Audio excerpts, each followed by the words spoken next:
Welcome to M365 Professional. Let's quickly draft an email with Microsoft Copilot in Outlook. With a mail open, select Copilot. Draft with Copilot. Maybe we'll want to send some praise to coworkers. Congratulate the team on the Fabricam product launch.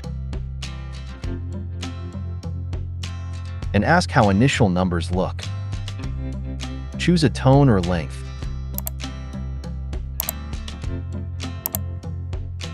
And then we'll generate. There you go. A first pass from Copilot. Want to see a different result?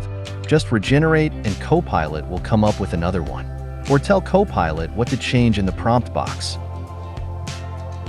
Please make it sound a little friendlier. And send it off.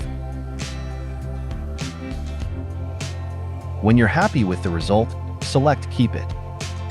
Add final edits to make it yours. And this email's ready to send.